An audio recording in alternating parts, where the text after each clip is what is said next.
For over 20 years, Fortinet has been a driving force in the evolution of cybersecurity, as well as the convergence of networking and security. With over 700,000 customers around the globe, our security solutions are among the most deployed, most patented, and among the most validated in the industry. Find out what makes Fortinet one of the top cybersecurity companies in the world.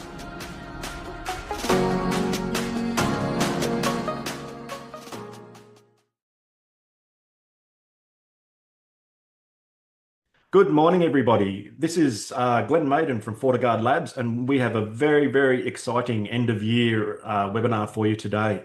FortiGuard Labs is obviously the threat intelligence and research component of Fortinet, one of the biggest cybersecurity companies in the world. And at the end of the year, normally my colleague Jonas Walker and myself like to go through, have a little bit of a recap of what's been going on in the previous year, and then look forward to see what's coming at us in the next year, 2026. Now, today is extra special because we've got a very special guest star from one of Fortinet's new partners, Hayley Van Loon. And Hayley is the CEO of Crime Stoppers International. Good morning, Hayley. Morning, Glenn. How are you? I'm very well. Thank you so much for being here. So for today, ladies and gentlemen, we're going to do this in two components. The first component, we're going to be talking about Hayley, we're going to be talking about Crime Stoppers, and we're going to be talking about how security leaders like Fortinet and organizations like Crime Stoppers can come together in an attempt to slow down the unstoppable cybercrime scourge of our times. And then after that, Jonas and myself are going to be going through the threat landscape component. So two sections today, and we're going to start off with Hayley. So without further ado, Hayley, could you please introduce yourself and tell us a little bit about how you got in to be the CEO of Crime Stoppers International? Thanks, Glenn. I'm not really sure. I think it was an accident that happened, but no. I spent my career in intelligence and security. So I started out working for the Australian government and then global companies overseas. So I've worked in Australia, the US and Europe at the intersection of technology, national security and transnational crime, really helping different entities understand the complex threat environment that we currently exist in. For me, I guess Crime Stoppers International was a natural fit because I'm very mission focused. And because I come from that intelligence background, I could really see the value in community intelligence in the fight against global crime disruption. So I wanted to take that threat intelligence mindset and apply it at scale that genuinely protects communities. Is there a bit of a difference? I mean, organisations like Crime Stoppers, I would sort of assume come from a very much law enforcement genesis. Is there a bit of a difference in approach that you've brought when you're an intelligence professional? I think yes and no. There are plenty of intelligence functions within our law enforcement agencies globally, and I think that's only increasing as the value of intelligence becomes more apparent to people. And a lot of entities have been using intelligence but not calling it that. So, lots of data sets and things that they're now understanding that there's methodologies that allow us to better understand investigations or threat or subgroups or whatever it might be. But for me, it's really the Crime Stoppers movement in most of the countries around the world is not run by law enforcement. It is deliberately run by separate entities that allows us to put an air gap between the anonymous reporting, the information, and passing it to law enforcement so people feel safe. For many, many reasons, people may not necessarily want to interact directly with law enforcement. And so for me, it's about getting this kind of global threat that we're all facing from transnational organized crime across all the different crime types and pulling it together in one place. And what better place than Crime Stoppers International? So I think from my intelligence background, I can see the real value in not just collecting intelligence in single kind of countries or Crime Stopper programs, but feeding it up to a central body and kind of creating a intelligence fusion center, if you like. That's kind of my dream that I would like to see for us at the International Crime Stopper program. It's interesting, and I know we'll talk about this a little bit later, but I noticed very, very starkly in the work that we did with the World Economic Forum, the intelligence gathering skill sets that we see from people that are looking at traditional crime and even scams and cybercrime. It's very much that sort of policing. It's looking for names and aliases and bank accounts and tracing crypto transactions, all those sort of things, where traditionally in cybersecurity world, we're looking for more IOCs related to someone that had broken into a network. And now with the connection of everything, as I said, we'll talk about a little bit later, I think those skill sets have needed to and will need and will continue to need to sort of merge and become sort of one holistic, very, very broad skill set, I guess. No, absolutely. You're exactly right, Glenn. I mean, we can't do anything on our own anymore. We've got to team up with all the different strengths that we all have and weaknesses, I guess, in order to fight this problem we're facing. Yeah. Now, I guess before we get into, oh, sorry, Jonas. I'll just have one more, and then we can move on. Hayley, can you give us a little bit of a 5-minute history of Crime Stoppers International? So we probably should have done this earlier in the conversation, but better late than never. That's okay. So I'll actually talk about Crime Stoppers generally, because Crime Stoppers International wasn't founded until 1991, but the actual Crime Stopper program was founded out of an idea in 1976 where a detective, McAleese, wanted to solve a cold case murder.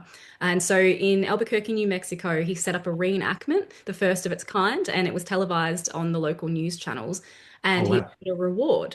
And within 72 hours, and I should say also with anonymous reporting, so you can come to us with information anonymously and we'll give you this reward. And so within 72 hours, that murder was solved, that cold case murder. Wow. And so it really showed the value of turning community information into solving crimes and disrupting crime on various levels. I mean, the sad part about the beginning is it's, a murder, but I think that from that has become such an amazing program in so many countries around the world. We operate in over 33 countries. And the strategy is simple: trust, anonymity, partnership, and action. And that anonymity is the core of our business. So we have been taken to court in Canada, for example, to try and reveal the sources of our information. And to this day, we've been able to protect those sources of information. That enables us to create this trusted community where people feel they can report safely to us. And that allows us to provide more information to law enforcement agencies around the world that otherwise would not have gotten that information. So it really is a way to, simply save lives, shut down criminal networks, etc., without people feeling afraid of repercussions and things for doing so.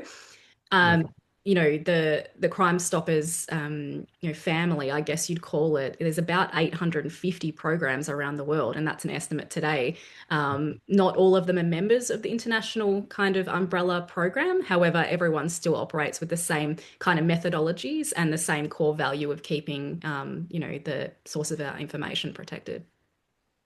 The way crimes developed over time, what are specific trends which kind of worry you? What are challenges, and how is Crime Stopper International kind of preparing for them? Yeah, that's a really good question. I think the shift to digital crime, borderless, and the way it's networked, we didn't really kind of prepare for that very well, moving into the kind of experience that we're all in right now with all these scams and the cyber crime network. And so it's meant that we've all stayed kind of individual and separate and fighting this crime and that crime, and not really understanding that offenders are moving faster than our legislation, resourcing, and our investigative cycles.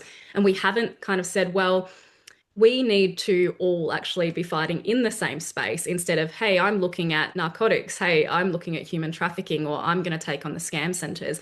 We really need to come together and have that one kind of view, I guess a bird's eye view over the top of the criminal networks, because they all are connected and sharing the same, lines of financial flows, the same handling of people through the same routes as narcotics and weapons and counterfeit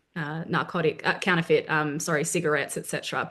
So I think that's where the Crime Stoppers model is incredibly important, because trust is everything. And if people don't feel safe reporting, we lose that vital intelligence. We need that centrally to be able to be distributed from the international level to the correct jurisdictions, so that where there's jurisdictional issues and particular countries or entities can't speak to each other, or it takes time to get MOUs, etc., we can directly kind of plug that gap and say, we've got the information, here it is, and there's no kind of political or bureaucracy kind of holding back that information being shared where it needs to be shared. Yeah, I think that's amazing, because whenever we deal with crime in general, or especially Glenn and myself with cybercrime, I feel like there's only so many resources available, and every single time there's a new case being opened and information being delivered, the cycle is quite long, because law enforcement needs to focus on specific cases as well, and having some entity which can take all the feedback immediately and summarize it and then help out law enforcement makes a tremendous difference.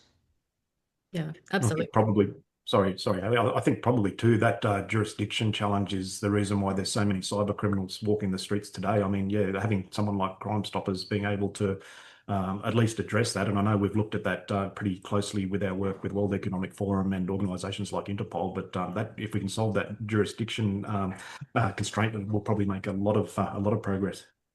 Absolutely. So I'll just touch on where Jonas just sort of left off. So you're talking about scam centres and sort of these emerging crimes.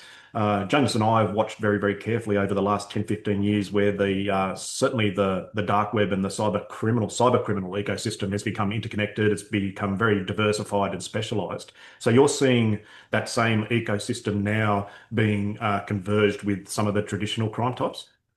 Absolutely. So cyber-enabled crime basically touches every single type of crime. Cyber doesn't really sit, even for physical crime, there's cyber elements, cyber stalking, all those kinds of things that are all interconnected. So we can't separate cyber from anything, is what I would say. But cyber-enabled scams and financial crime are now the engine room of organised crime, I would say. So human trafficking, exploitation, missing persons, etc., environmental and wildlife crime, all corruption, violence, illicit markets, they're no longer in a silo. It threads through every crime type that we're dealing with. And cyber is making it, cyber-enabled kind of methodologies that these organised crime gangs are using is making it easier for them and harder for us.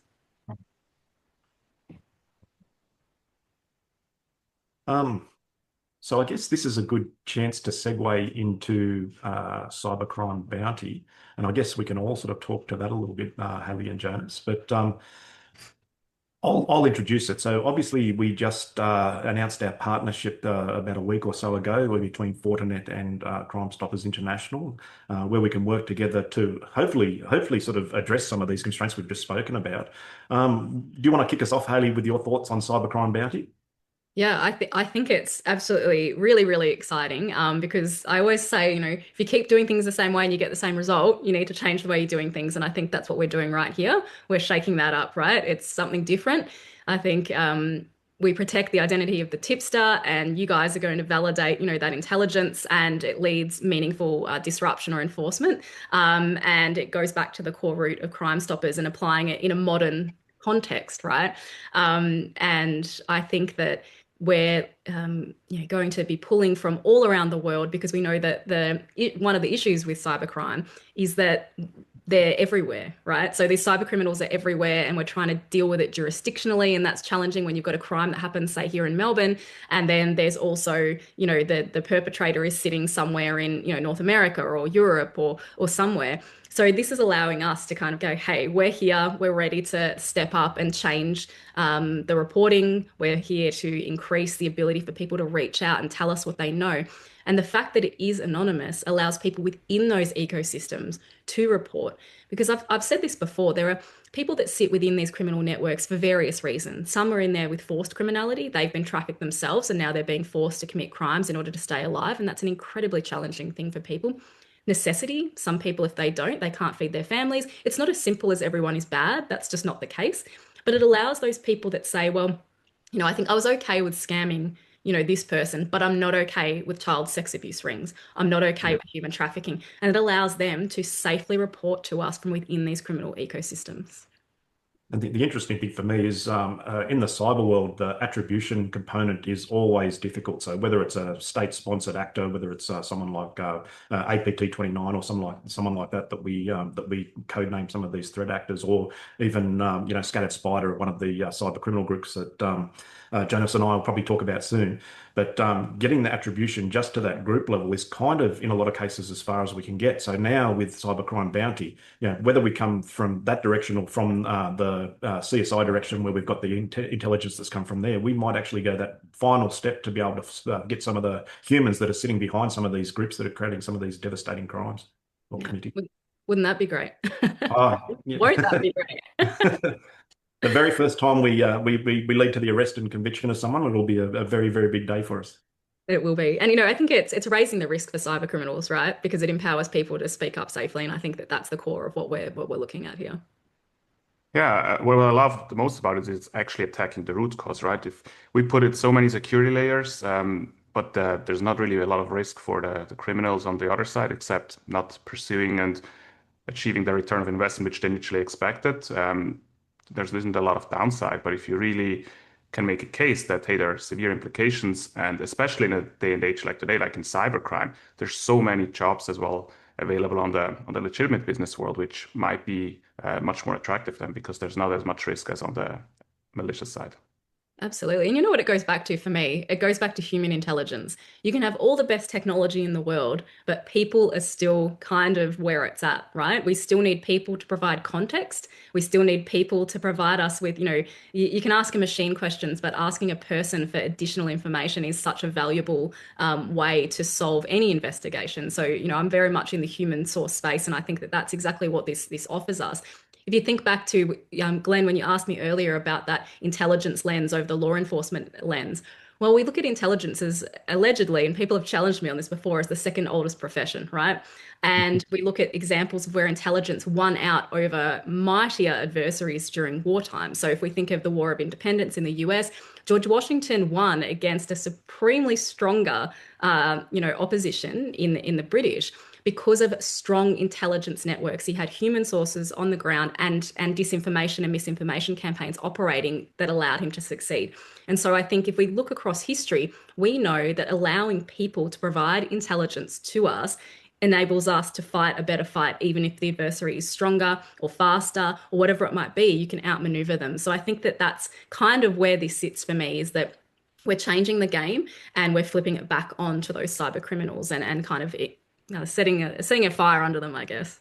I'm gonna pick a fight with you later as someone that grew up in signals intelligence, but I think the signals versus human, I think this is exactly what we're doing here. We're bringing together sort of, contemporary signals intelligence and human intelligence, and hopefully as a force multiplier, we're going to have a capability that's greater than the sum of its parts. It's extremely exciting.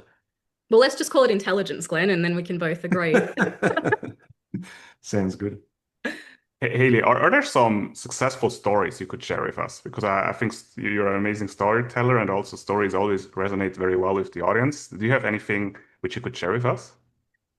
I think one of the things that I've been most proud of during my time with Crime Stoppers has been our Stop the Illegal Empire campaign. There's also a podcast series on it called Exposing the Illegal Empire. And it's more so been about the education and awareness we've been able to provide to people about what role they play in these criminal ecosystems. And everybody does play a role in some way as a consumer, mostly, if you're not knowingly involved in these crime gangs. But the whole idea came off the back of a case where we received a tip and it related to illicit tobacco.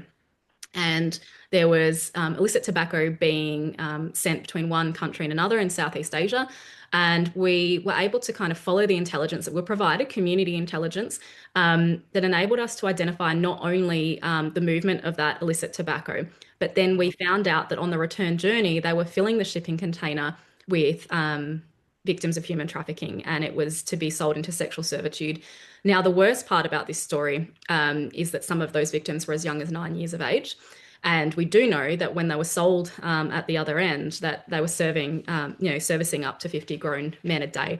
And so for me, that case was really a pivotal moment for me, that we have to do more, and we have to let people know that when they're buying counterfeit tobacco or counterfeit handbags or whatever it might be, that you are actually helping this criminal ecosystem. So within that whole investigation, we were able to identify some of the key players, the leaders, not the little guys. We don't want to arrest the little guys, I just replace them. We were able to follow the financial flows, provide information that allowed arrests of those key individuals, and then they were interviewed for further intelligence to be brought out, And so for me, that case allowed us to build, if you haven't seen the Stop the Illegal Empire video, it's really, really powerful, and it shows you, buying a counterfeit handbag. It was only $20, really cheap, right? But actually it funds people that are forced to work on sewing machines 16 hours a day for nothing, young girls that are in sexual servitude, narcotics, gun running, fentanyl problems. So it is all connected. And I think my key takeaway to most people when I talk about this Illegal Empire campaign is crime convergence is what is happening right now. And this is where you all play a role. You need to stop buying all this counterfeit stuff. Who cares about the brand name, whatever it might be? So I think the Stop the Illegal Empire campaign is probably not a favorite, is not the right word, but I think the most impactful campaign we've had, because every time I've showed the video or spoken to people about it, they go, Right, I had no idea. You know, the Charlie Hebdo terror attacks in Paris, funded by the sale of counterfeit Nike sneakers. So people play a role because you're a consumer in this ecosystem that enables child sex abuse, human trafficking, narcotics, addiction, you know, all sorts of things. And so for me, I think that's kind of the standout from the Crime Stoppers space. Yeah, I like to show that video. I don't know, I have in the last few talks that I've done, and I think there is a bit of a perception in certainly in Jonas and my world that it's a white collar sort of a crime, and there's not any of these really nefarious back end things going on. So I think it definitely it's uncomfortable viewing for sure, but I think it's we need to know who we're facing. But, yeah, absolutely. So Hayley, any final thoughts, and then I think we can let you go to catch some more bad guys. But any final thoughts before Jonas and I get into the more cyber side of things, the more nerdy side? Yeah. So yeah, you know, I love nerdy conversations. I think I'd say you don't need a badge to make an impact. You just need a safe way to speak up, and that's what we're providing. And I'm very much looking forward to working with you all. And I just hope everyone stays tuned for what comes next. But really appreciate Fortinet's support and stepping up into this space in so many ways. Thank you so much for your time, Hayley. Looking forward to doing some really great stuff with you leading into 2026. Thank you, man. My pleasure. See you later. Thank you. Thank you. All right, Glenn, now it's time for the second part of the webinar where we talk a little about the evolution of cybercrime, the current threats, about what's happening. Just you and me alone. So I hope you're ready and excited for that one. Yep, now we're getting into the cyber weeds. Exactly. So one thing I always like to focus on in the beginning is talk a little bit about what is happening right now, but also take a few steps back, because when I look at the generations of cybercrime, this was like when I was a teenager, right? Year 2000 until year 2010. In my teenager years, and I was very exposed to that. I got my first computer. I started to, probably guilty of script kidding to some degree, right? Downloading all these tools, just clicking random buttons and see what's happening. But when we look at the first generation of development and creation of malware back in the days, even from professionals who actually knew what they're doing, besides that I was just downloading scripts, they actually had the first time we saw early botnet infrastructure. We saw some kind of basic tools when it comes to automation. But the whole cybercrime industry, as we know it right now, was just in the very early stages of development, right? There was not that much money in it. A lot of it was just for the lols, like to find out what's working and what's not. So it's really interesting to see where we're coming from. And then I remember, well, in 2017, actually 2016, I joined Fortinet, and then we had this big news about WannaCry, right? We had the first time seeing ransomware on a global scale. I'm not sure how you experienced that day back then when you saw it for the first time. Well, going back between these two stages, it's interesting. I was also a teenager in that time, as you can tell because of how young I look. But if you look at that 2000 to 2010 and then 2010 to 2020, right in the middle of those, we had the global financial crisis. So you had a whole bunch of really talented software engineers, especially in Eastern Europe and places like that, computer scientists that were suddenly out of a job. And then if you look at that second generation sort of space, that's where they sort of started to find some really lucrative work on the dark side of things. Yeah, it's a very interesting correlation, right? Because sometimes there are not many other opportunities out there, and cybercrime doesn't really know borders when it comes to attacking someone else. You don't need to be physically present, and if you don't have any opportunities, that definitely is something which probably is part of the reason why cybercrime got much bigger. If there are not a lot of opportunities in other areas. Absolutely. So what we saw during that phase is definitely the first. Was a decent shift from individual hackers and script kiddies and individual malware development towards organized criminal enterprises. So organizations who started to build and work like normal businesses, like they had some sort of CEOs, they had developers, whether these are junior developers, whether they have very senior development, but actually people start to work together much closer. And this kind of platforms where you can sell and buy everything as a service, whether this is ransomware as a service, phishing as a service, initial access as a service, exploit kits, pretty much no matter what you look for. I remember well with these underground forums, these darknet marketplaces, like earlier on we had the Silk Road where it was more about drugs and weapons, right? But then similarly, like whatever happens in the physical world, in the cyber world adapts very quickly. So you can buy similar type of tools and malware if you don't want to develop themselves from very much experienced developers out there.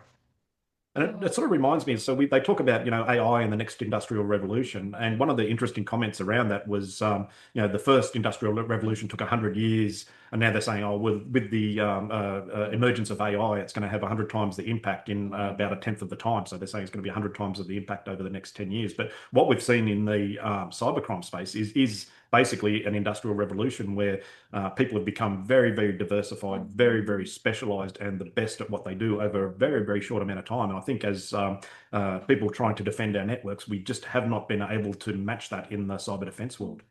Absolutely. And also looking now where we are right now, we're in 2025, approaching 2026, and we talk about this third generation, which is more of a AI-enabled scale. I'm always a little bit careful with the buzzword AI. It's not that there's some sort of autonomous AI tools out there who carry out the whole attack campaign, but we need to look at reality. Like a lot of malicious threat actors, they're using AI as a tool, like you and I we use for legitimate purposes on a daily basis, which makes their life more efficient, less typos in phishing campaigns. If they need to look up something, it's some sort of prompting instead of just finding the exact command. You can use like Shell GPT and just say, hey, I want to run a NICTO scan, which looks at the specific IP address to find vulnerabilities instead of knowing the exact command. So I think that's definitely something which we see right now. And it will be interesting to see where this is going because there's so much investment right now when it comes to AI on the legitimate business world. And we always know these kind of tools are then being abused as well from cyber criminals. I think, Jonas, my observation, so there's obviously, as you say, there's a lot of hype and there's a lot of hyperbole around AI embedded or AI-enabled cybercrime.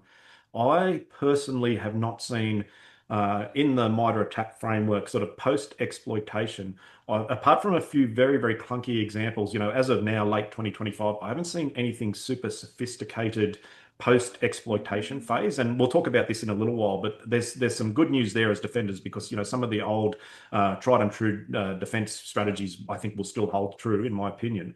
But where AI is really changing is, as you say, it's on that sort of social engineering, it's on that sort of reconnaissance and development, it's on that weaponization. So it's very much pre-exploitation phase. Things like deep fakes and really, really, really good social engineering laws are becoming basically impossible to detect. So I think that's where, at least in my less than humble opinion, is where the real AI-enabled threat is right now. Yeah, definitely. But nevertheless, I think the more time passes, the more opportunities will be there. I'm just thinking of a current trend, which we see that in any kind of attack, whether it's financially motivated or espionage, at some point, there's usually a tremendous amount of data exfiltration happening, whether this is in ransomware cases because they want to have a backup strategy to sell your data if you don't pay, and espionage, exfiltration of information is pretty much the mission of the objective. And there's so much data sometimes being exfiltrated, like we talk about sometimes gigabytes, terabytes of data. And I think what AI is really good at is finding the needle in the haystack. So I'll definitely think there will be some tremendous advancement when it comes to feeding all the stolen data to an AI system and tell the system to get information or what actually they want to get out of it. Because most of the time, let's be honest, these are thousands, if not millions of folders and files, and no one wants to click through all of that individually, right? So that will be a huge time saver as well for cyber criminals.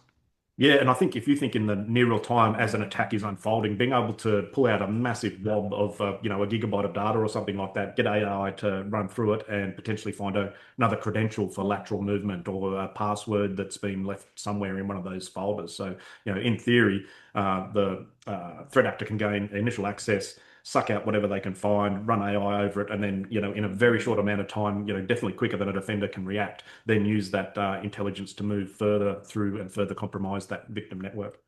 Exactly. And that's just what you just mentioned is such a good example how the attack's life cycle shrinks quite a bit. We talk about months to years of preparation to literally days these days because we have so many more sophisticated tools available. I mean, not gonna lie, AI does the same thing for myself, right? If I'm traveling around the region and I'm going to a new country and I need to read a report about what is happening there, instead of reading a 40-page report, I can just upload it to a tool like Google Notebook and it reads a podcast to me and summarizes all the important findings, and it saves a lot of time for me as well. Or I actually start interacting with an AI tool and starting to ask questions and it gives me answers based on the reports I uploaded to, and it's a completely different learning experience. So I think shrinking that attack lifecycle is a little bit a double-edged sword again, right? Because for attackers, it means they're way, way more quicker. And we on the defensive side, if we don't use tools which make our life more efficient, it's a game where we have a huge disadvantage. The really interesting point for me is just as you just said. So, obviously, with going to some of the latest versions of these big AI models, so whether it's OpenAI or Grok or something like that, and obviously the market sort of was a little bit disappointed because it wasn't the same exponential increase in capabilities we saw in some of the earlier updates. But the real innovation at the moment is in the application of these of some of these excellent models. So there's some real innovative ways that bad guys and even good guys like yourself are using AI to to get more efficiency and into every single task, be it legitimate or not. Yeah, and Glenn, when we look at the cybercrime evolution by function, it's quite interesting to look at it as well, because again, in the early days, we had like the individual hackers programming Blast or MyDoom, and then we had some sort of organized crime in the initial stages with configure malware. We saw DDoS and botnet as services markets where you can actually purchase these kind of services. And if we fast forward with the ChatGPT moment, we immediately had fraud GPT and warm GPT, where attackers are always using what is working on the legitimate business world and adapting it for their malicious purposes. And I just think it's scary to look a little bit in the future because everything is being connected, and whatever is connected will be attacked. No question about it. If it's not properly secured, most likely it will be hacked. And if we look at all the systems which are being connected, whether these are critical infrastructure systems or whether these are robot taxis from Tesla or Waymo, for example, these are computers, these are systems of four wheels. And if we don't make sure that these environments are well enough connected, it will cause devastating effects. I think one good thing, though, is when you go back to 2000, I mean, I remember even then a lot of organizations, especially sort of apart from the really large end of town, some of them might not have even had a firewall. So I remember I had a system which was it was a Wins, which was a Windows way that they used to do DNS. Like I remember I have configuring one of these systems that was directly connected to the internet, completely exposed back in the 90s. So I think the good thing now is if organizations aren't protected, I think they do know that it's a gap. So I think there is a positive glass half full way of looking at it. But you are 100% right. I think the gap now is some of these traditional, especially in the OT and critical infrastructure space, where some of these legacy systems cannot be patched, or people have never had them as part of the attack surface before that now are front and center. So hopefully, that's me being optimistic. Hopefully, we're getting more and more aware of the changes in the attack surface, and we know what we need to do. If we haven't done it yet, we'll do it soon.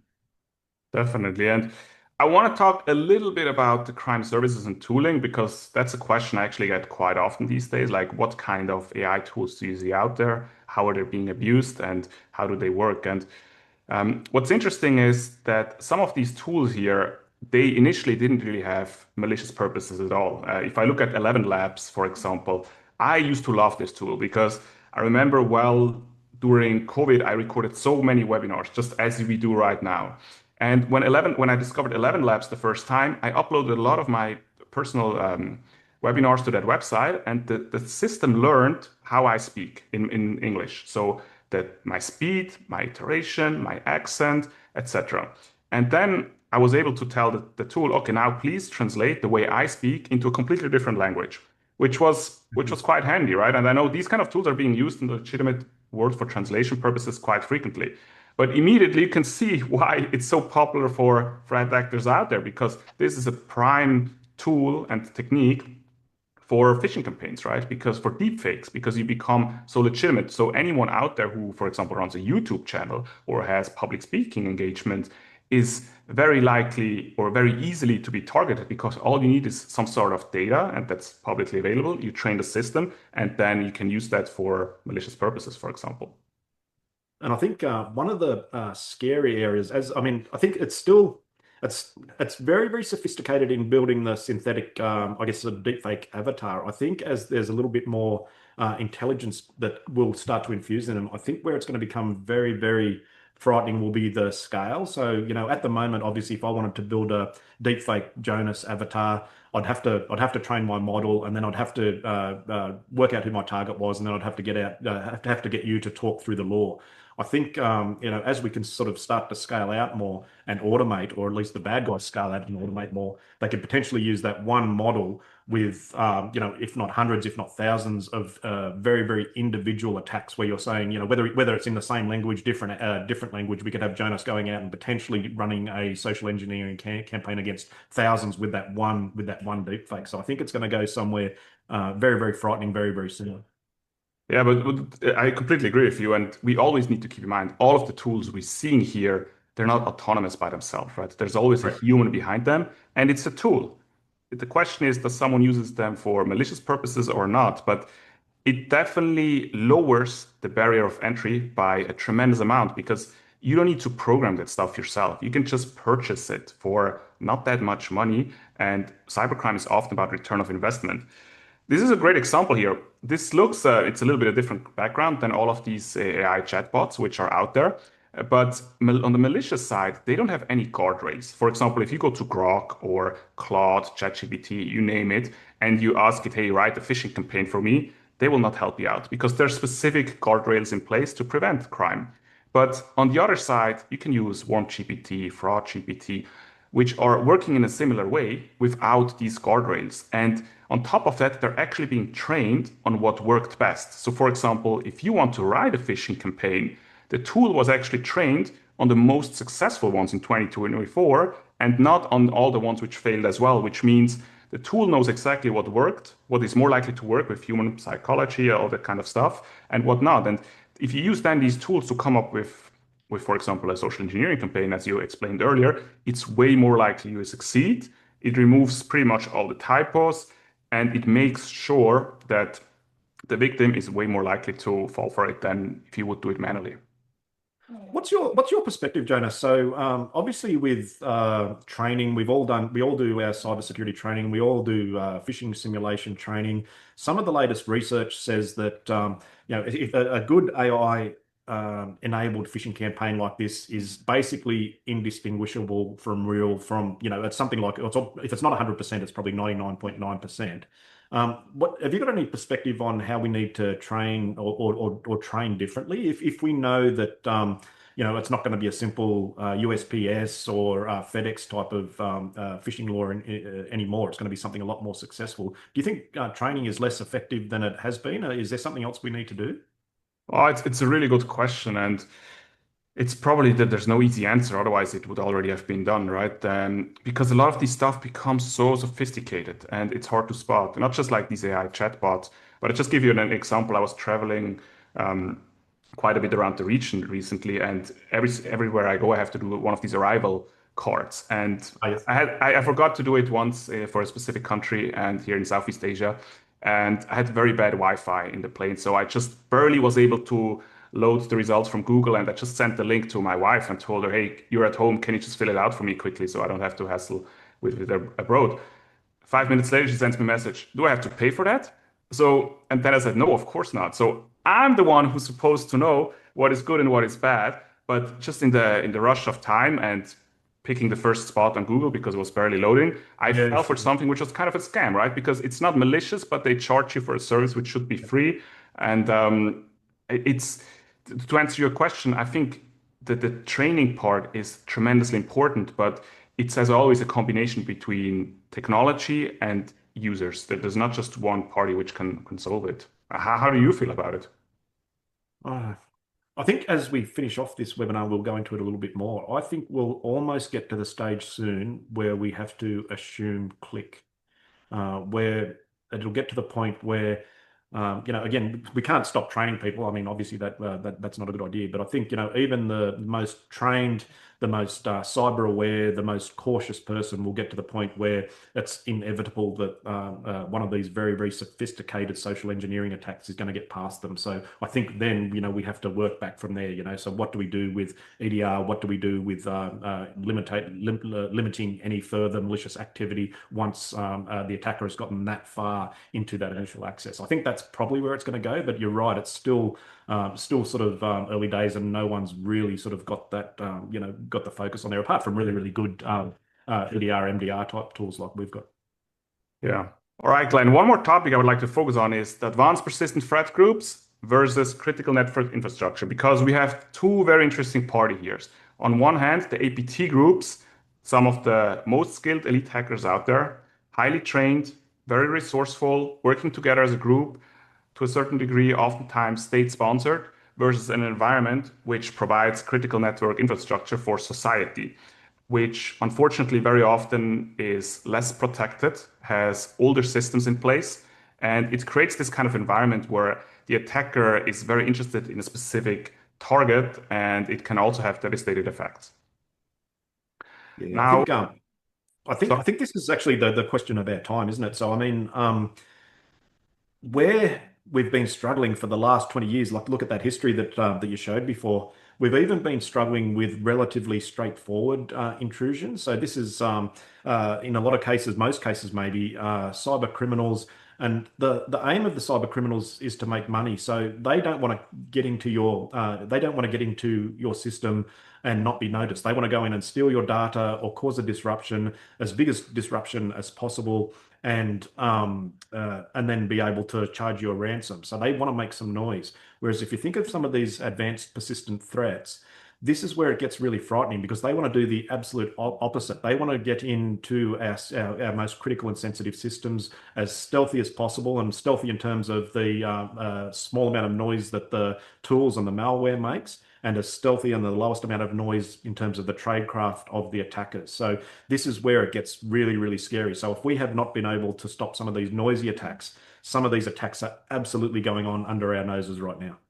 100%. And they want to be as stealthy as possible. Like that specific threat actor we focused on this campaign in is called Fox Kitten. They're targeting pretty much a lot of organizations all around the world, whether this is Middle East, Africa, Europe, Australia, North America, so pretty much anywhere. And they use tactics and techniques which are highly sophisticated. They exploit public-facing applications.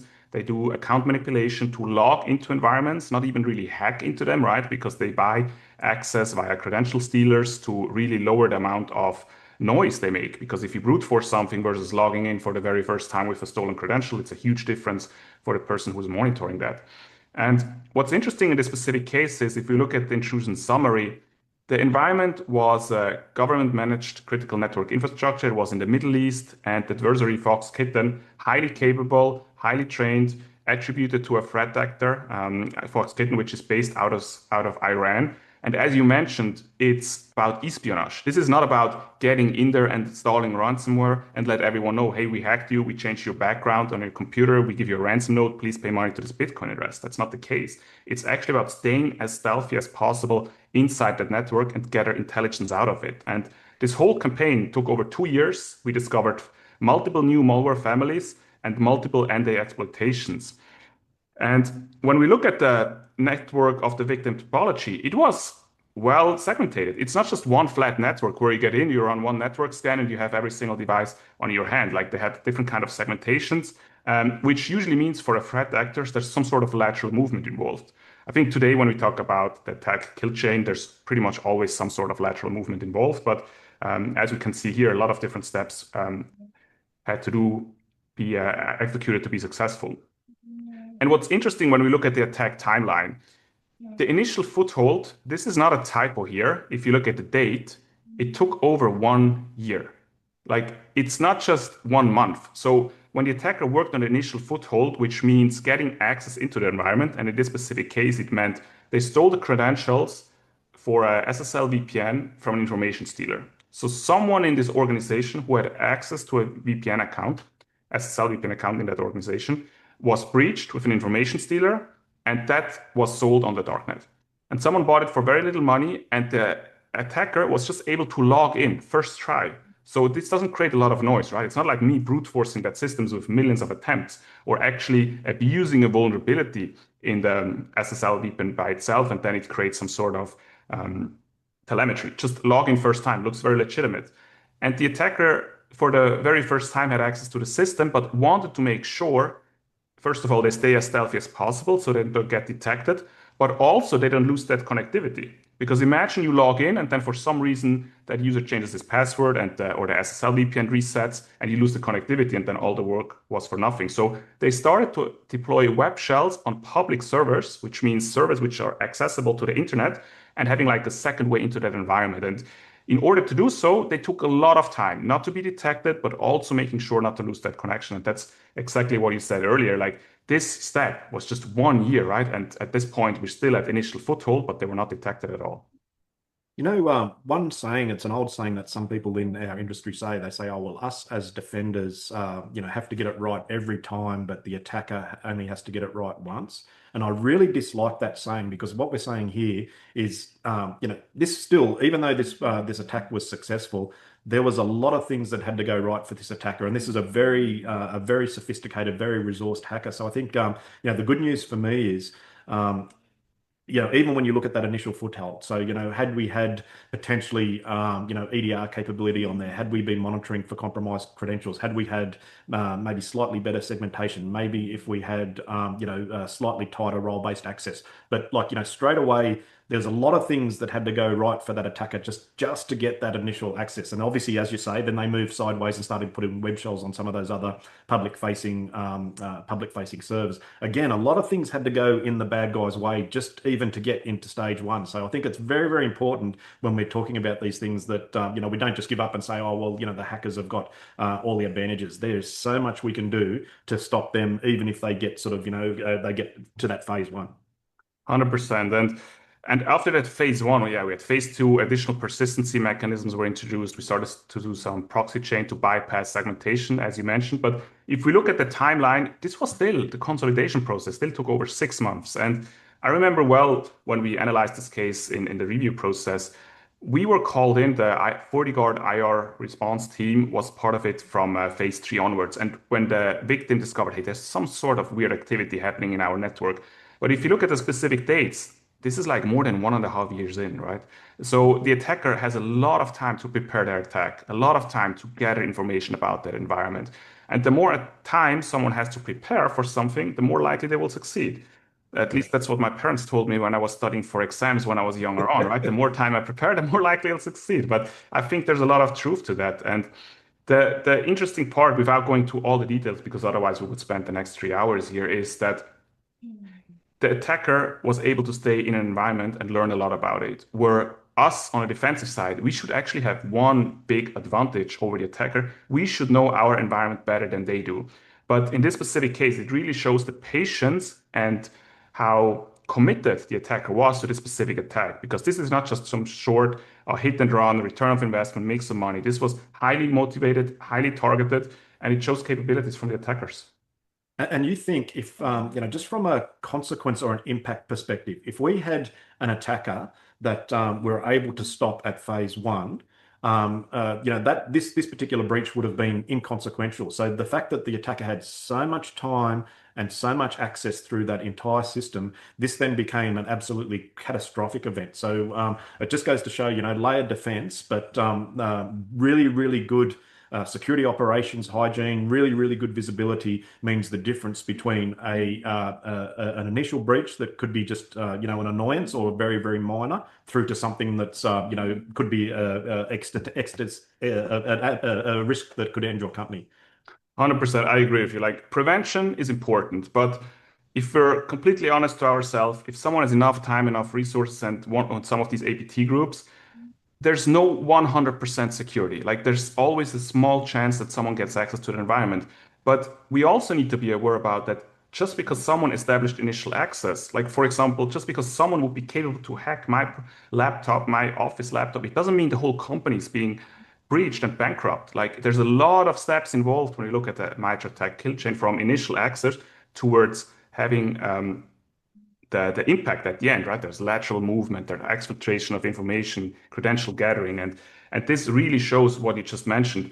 We need to focus on detection as well. What is actually happening in the network? Which regardless how stealthy, Jonas, they're still going to be leaving fingerprints. Like, it doesn't matter how stealthy, there's going to be IOCs. Unless it's completely AI automated, we're not quite there yet. What you just mentioned is a good representation on this slide. Like on the right side, you see all the different malware families or all the different tools which you saw during this whole attack campaign. But stage one, like the one where it was about initial foothold, you can see only very few tools were used, because at this stage, the attacker still doesn't really know what's happening in the network, but also wants to make sure they stay undetected. So from all the tools which you see on the right side, from a volume point of view, very few of them were actually being used. Compared to stage two, some more tools were actually needed to move laterally through the network, right? So you see, but based on what the attacker tries to do, they need different kind of tools to achieve that. And when we move to the last stage, where we actually detected them and kicked them out of the network, and they realized they don't need to be stealthy anymore, they throw anything at you, because at this point, it's just about survival, about being inside this network, leaving one door open to come back at a later stage. And I think this is really highlighting how attackers these days think and how do they operate, and about their capabilities. Definitely. And again, it shows the really advanced tradecraft where, they don't want to compromise any of their tools or potentially techniques. So they just want to be low and slow and only start to compromise, any of their capabilities if they have to, as you say, if their survival and access to that victim network is under risk. 100%, because oftentimes as well, they have tools in their toolkit available, let's say to the most extreme degree, they have 0 days available, which no one else has.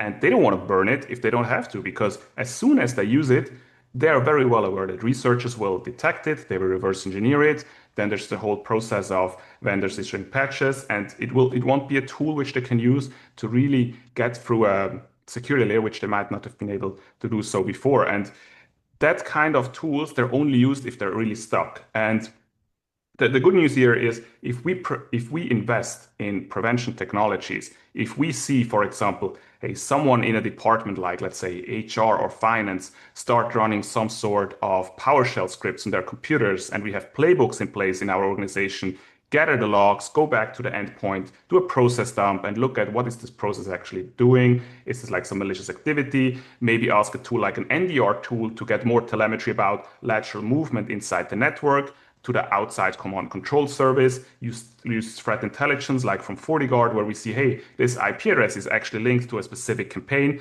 and we can make sense of the whole picture. And this will help us tremendously on the defensive side. And I think this is really the only way to go to. The key point for me here, Jonas, and I agree with you 100%. The frightening part here is if you look at the timeline there where the threat actor was just going about their business unaided, obviously their action on objectives in that case was espionage.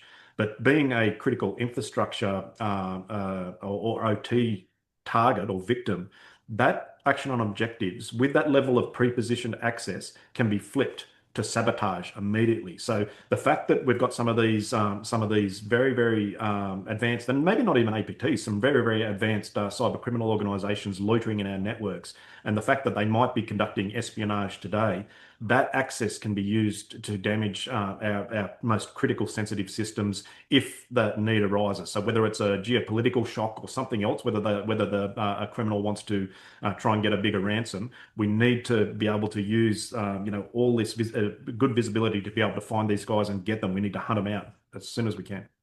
Yeah, 100%. And yeah, I think you mentioned an interesting point as well. Like, it doesn't just need to be APT groups, right? The line between cyber criminals, which are usually more financially motivated, and APT groups, which is more on the espionage sabotage side, it's blurring quite a bit, not just from their motivation, but also from their capabilities. Like a lot of these cyber criminals, they were always considered less sophisticated than APT groups. But I'm not sure about you, but I looked at some cases where attribution was not certain. Is it actually an APT group? It is a cyber criminal group, because the capabilities of cyber criminals just increased tremendously over the last years. Yeah, 100%. And especially when you look at techniques that both criminals and APTs are using around things like living off the land, it really comes down to just how innovative and just how cunning that threat actor is in terms of using those tools for things like lateral movement or further exploitation. So in a lot of cases, the APT group hasn't had to use very, very high caliber malware because it may get detected or exposed. But why would you use that and risk that when you can just use something like RDP to move across, and the cyber criminals can use it just as easy. Very well said, Glenn. This brings us to the end of this webinar.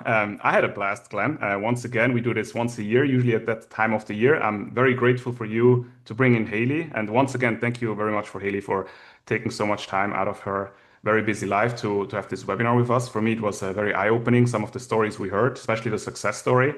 And again, we have so many overlaps when it comes to how connected everything is, right? On the physical crime, on the cyber crime, infrastructure is being shared. It's a community which is being fueled, whether you pay someone ransomware and provide them more money to buy more zero days, or whether you buy fake bags, which we heard earlier, which you provide someone for their infrastructure for human trafficking.